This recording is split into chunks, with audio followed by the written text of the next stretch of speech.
Hi, I'm Sarah and I'm a CPST who reviews car seats to help make your search easier. This is the installation video for the Graco Triride. This is a Graco Triride. It is an all-in-one seat, so it's going to be kind of a longer video because we're going to cover 3 ways to install the seat. Well, 5 technically. We have rear facing with the tether or with the seatbelt, not together. The seat does not allow for that. We have forward facing with the seatbelt or with the tether. Again, not together. The seat doesn't allow for that except for the top tether, which is required forward facing, not required, recommended forward facing, but highly recommended. Do it. Don't use the seat without a top tether if you're forward facing. That can be used until the seat is done being used. Also, booster use. Okay. So there are five things we're going to go through. So it's going to be kind of long. So first I want to start with, this seat comes looking like you're looking at, has this infant pad and this headrest. The infant pad must be used if the child's shoulders are below the bottom slot height. After that, it's optional for rear facing. Okay, cannot be used forward facing. Also, this headrest, the infant pad can be used without the headrest, but the headrest cannot be used without the infant pad. Something to keep in mind. So it's easier just to say, you know, when you take the infant pad out, you take the headrest out. But you can keep using the infant pad if you want to take the headrest out. Okay? They must come out for forward facing though. So I'm going to take them out though because they're going to kind of interfere with our installation. So, infant pad, headrest have to come out for forward facing.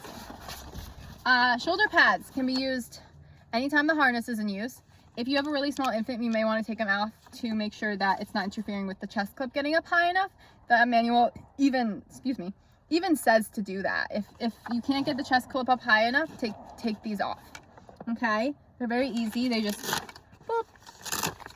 They're Velcro. Also machine washable. That's pro. All right. We have our manual, but it also comes with this handy dandy quick guide. So if you've installed it before, you can always just check back if you have questions. It tells you what page to turn to in your manual, but make sure you read your manual one time at least before you install the seat. Also, the seat has a handy dandy place to keep your manual right here. So we're going to stow this in there. All right, and we're going to get to installing it. I always recommend, if the car seat has a place to store the manual, to store it with the car seat, because then you always have it. Like, you know where it is at all times.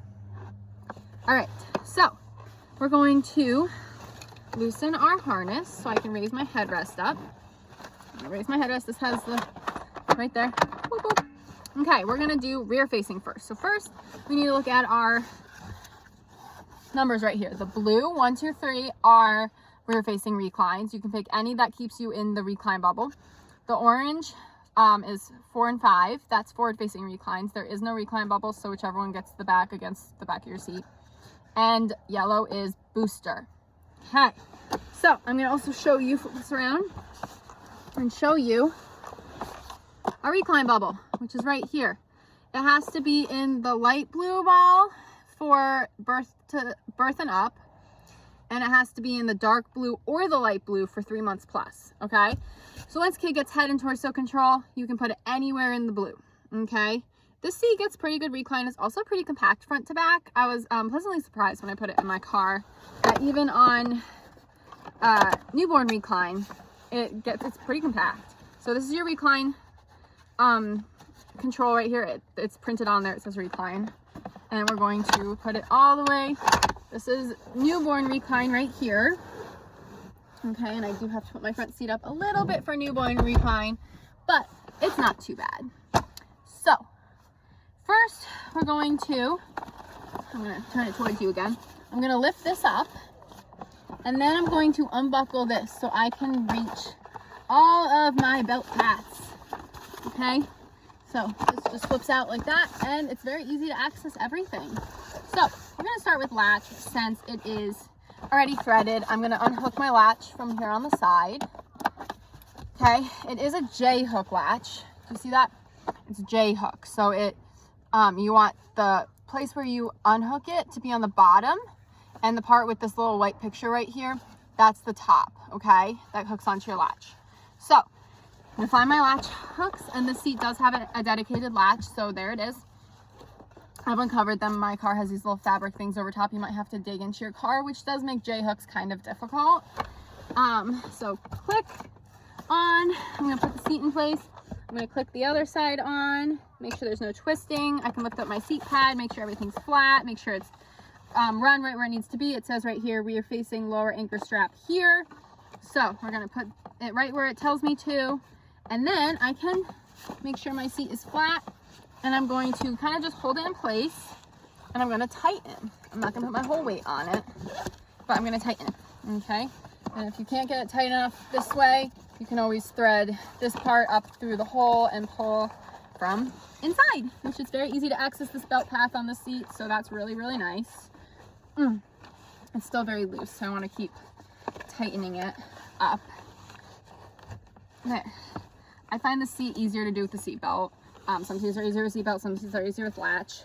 It does not have a latch max for rear facing, so that's something good to keep in mind. So we're going to test it side to side, front to back. We're good at the belt path. You don't test up here. It's got to move up here, okay? You just test here. See? It doesn't move even at all. So we have it installed with latch. You're good to go if that's what you want. I'm going to check my recline bubble. It is right in the light blue for a newborn, so that is perfect. It's not super reclined, so I'd probably recommend getting an infant seat first for like a super newborn. But a kid who has some head and torso control, or torso and body control, this seat will be perfectly fine. An older child might want to sit up a little more. So I'm going to undo my latch. Oh, I'm going to loosen it a little bit so I can get it off. There we go.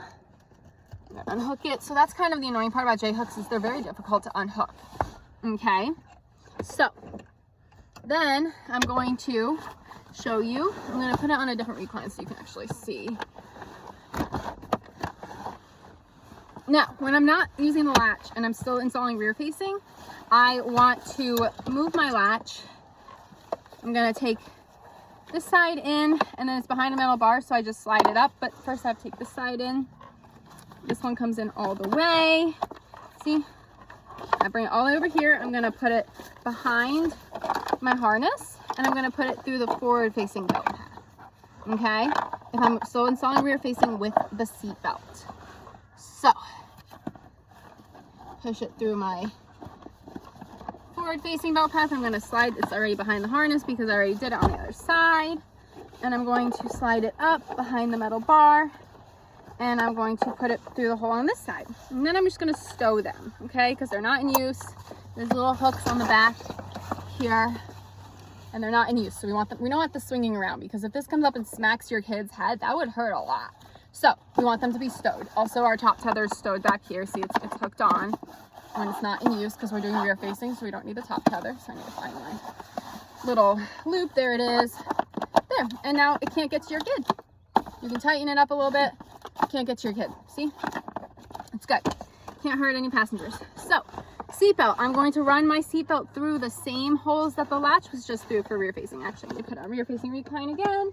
I'm going to do this more upright for like a toddler. I'm going to put this on 3, which is more upright. Okay? And in my car, that is still in the blue. If it's not in the blue in your car, so an older child this would be for. And so it can be anywhere in the blue, light blue or dark blue. I'm going to thread my seatbelt through. Remember, I can lift my seat pad all the way up. So that's super helpful. Okay. I'm going to thread my seatbelt through. And I am going to buckle it. Well, if I can get it through, it's almost through. You kind of have to turn it sideways in this seat. More slack too.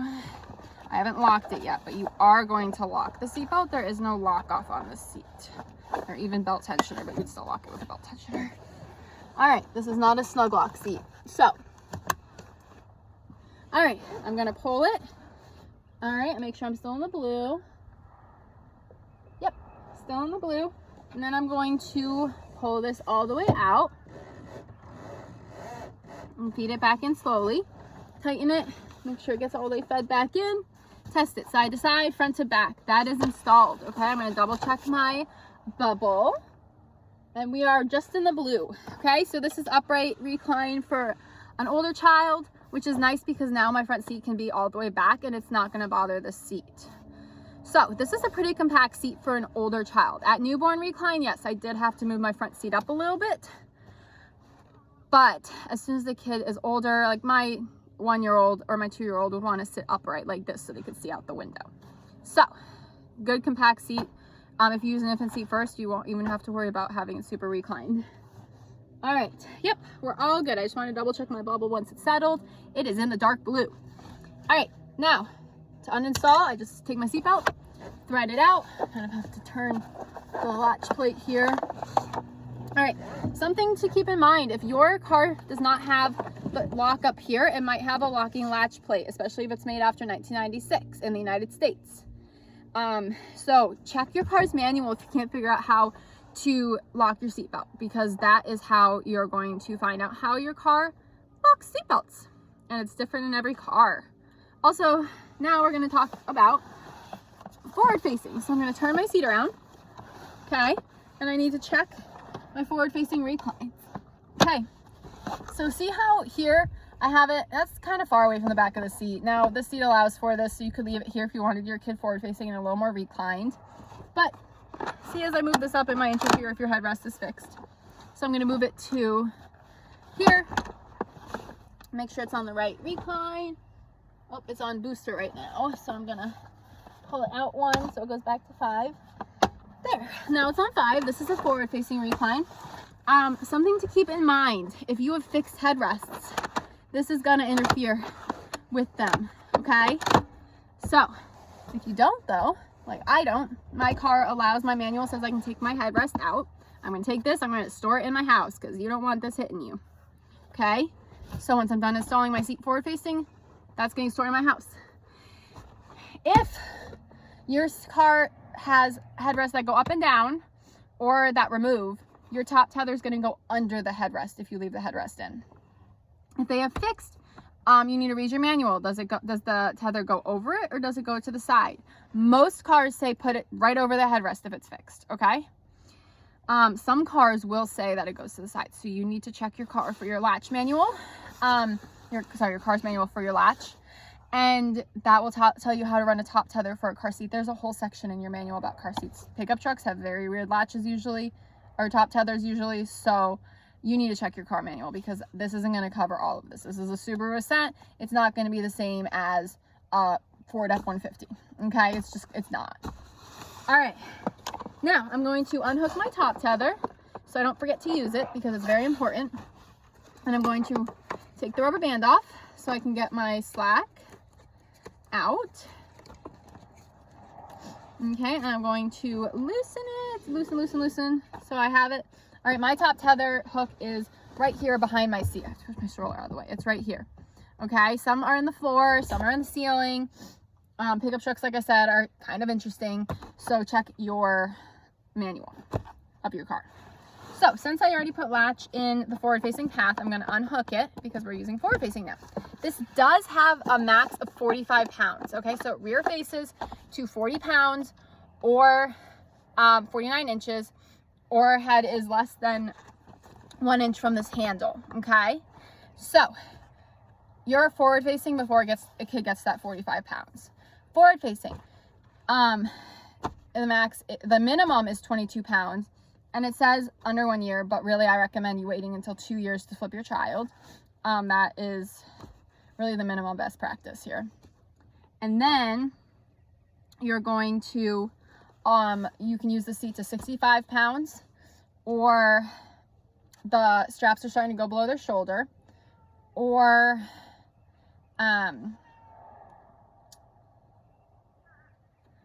sorry, what's the other max? 49 inches. Okay, my cat is gonna come visit us. Come on, little buddy, you gotta come out. All right. Now, I'm going to unhook my latch. Did I do it on that side already? Yes, I did. So, if I'm installing forward facing with latch, I just do the same thing I did for rear facing. Click it in. Click it in. I gotta make sure this isn't twisted because it's looking a little twisted, so I can lift my seat cover up and I can see, oh, there's a twist, so I'm going to want to undo that, flatten it out, get pull about this flat. Then I can tighten. Again, I can lift this up and pull it up through the hole and tighten it that way. That's going to help me get it tighter. Make sure the seat is sitting flat on my seat. It is. You can always hold your seat like right here in the seat of it. All right, then I'm going to take my top tether. I'm going to string it over. And I'm going to click it on, tighten it up. You don't have to over tighten it, but it does need to be, you know, firm. Okay. Now, test my seat side to side. It's moving less than 1 inch. It's moving like half an inch, but that's fine. And front to back, it's not moving at all front to back. All right, and so I have installed it forward facing. Probably forward facing, your kiddo's gonna be up here taller. So that's something to keep in mind. And then to do seatbelt, I'm going to uninstall my top tether. I'm going to loosen it. This is a very easy top tether to loosen. I really like it. When you unloosen my top tether, I'm going to store it over the headrest again so I don't forget it, because it's very easy to forget once you turn it around. And I'm going to unhook my latches. And same thing with rear facing. When you're not using the latches, you want to store them in the rear facing belt path, which is not in use. So I'm going to string my latch through and get it out from behind the harness so it doesn't interfere with the harness. And unhook this side as well. Pull it through. Remember, there's a metal bar on the side, so I pulled it out. Okay, but I'm not pulling it all the way out of the seat. I'm just running it under the metal bar. Put it back and forward, our rear facing belt path. Okay, so in this car seat, everything rear facing is blue, everything forward facing is red, and everything booster is yellow. So that's an easy guide. So I'm gonna clip it on because it's not in use. I'm using the seatbelt. Okay, but I am gonna use the top tether because that's a very important part of keeping your kids safe while they are forward facing. All right, so let me loosen it a little bit. I tightened it prematurely here. All right, I'm going to find my little hook, which is hiding on me right now. You can do this out of the car, of course, but I'm trying to just, for time's sake here. All right, now I'm gonna take my seatbelt. All right, this can be installed with a shoulder seatbelt rear facing or a lap belt rear facing, same forward facing, but booster, you need to have a shoulder belt. All right, so I'm gonna run my seatbelt through. Okay, and the seatbelt has to lock. It's gonna go behind our harness. We still need our harness for forward facing. And again, at forward facing, so 65 pounds or 49 inches, or the strap height is below your child's shoulders. Because for forward facing, it needs to be at or above. So once it hits one of those maxes, it is outgrown. I'm gonna clip it in there. And then I'm gonna make sure nothing's twisted. Good. I'm gonna lock my seatbelt, because again, the seat has no lock-offs. All right, lock. And then I'm gonna do my top tether. Top tether can be used until your child reaches 65 pounds or one of the other maxes, and you have to move to booster. Actually, you use this top tether and booster, so remember that. All right, so side to side. Oh, it's still too loose, so I'm gonna tighten my seatbelt again a little more. Bring it back up, side to side, moving like 1/4 of an inch, but that's fine. Front to back, again, like 1/4 of an inch, but it's good. All right, and then we would just put our seat pad back up, fix our harness around like this. You want to pull it out so you can use it. Pull my crotch buckle up through my hole that it's in, and we are ready to go. Okay, we would re-snap this in place, and your child can forward face in the seat. Now, for booster, the seat says to be installed with latch and top tether for booster. Okay, and then you put the seat belt through. So again, these red belt guides we'll talk about in a minute. But we're going to uninstall it now. I'm going to undo my top tether. All right, I'm going to leave it out because this seat asked me to use it for forward facing, so I just have it hanging here. It's just not hooked in. All right, pull this out. Now, I'm going to show you how to do this. We're going to stow our harness for booster. Okay. Now, if you choose to get the seat, you can always come back to this video when you're changing modes. But again, I recommend using your manual. It will explain everything that I'm doing. It's a very good manual. It's easy to find online. Graco publishes all of them right with the seat on their website. You can find all of them. All right, so I'm going to take my harness. Okay, I'm gonna unhook it on this side too. There we go. All right, pull it in. Now, this time, I'm gonna leave my latches there right now. So, you see on here this white door. We're going to open that. And we're going to put our chest strap and harness buckles inside of it, okay?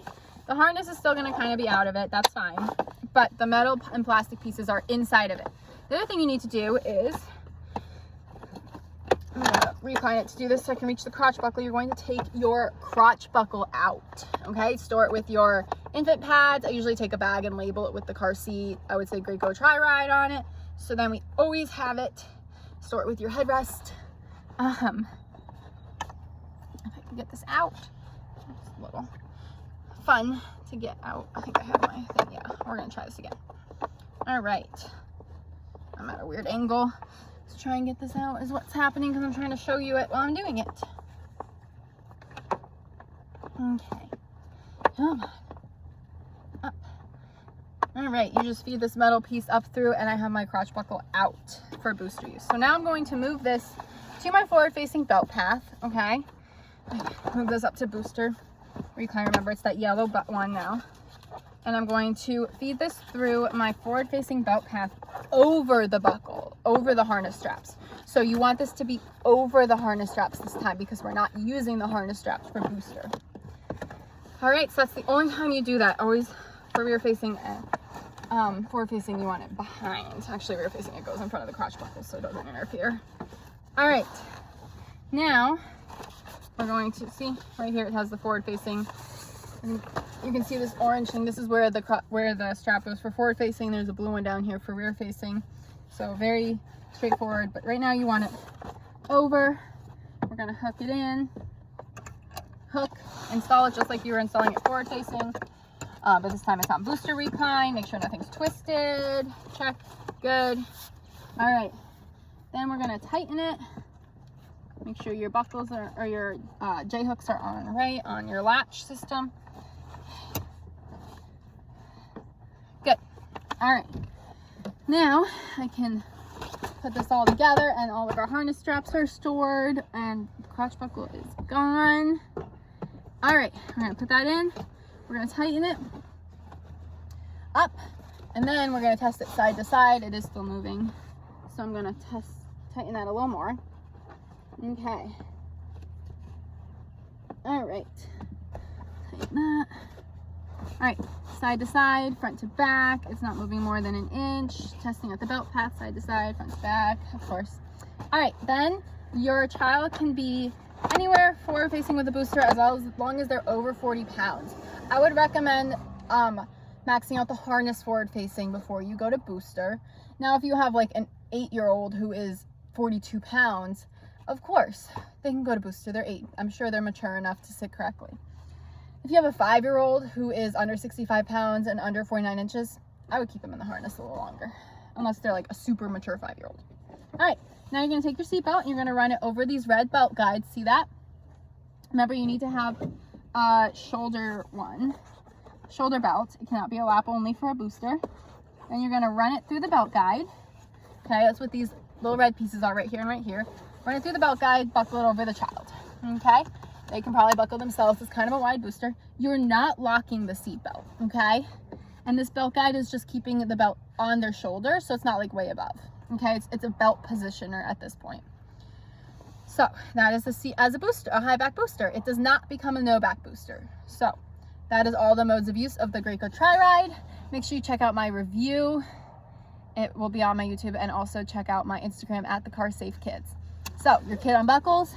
Since it is top tethered and latched in, you don't have to have your child buckle when you get out, but it's a good habit to have them get into, especially if they're riding in a booster seat that does not have latch, in another car, or when they get to a no back booster and it maybe doesn't have latch, or it may not be in a latch position.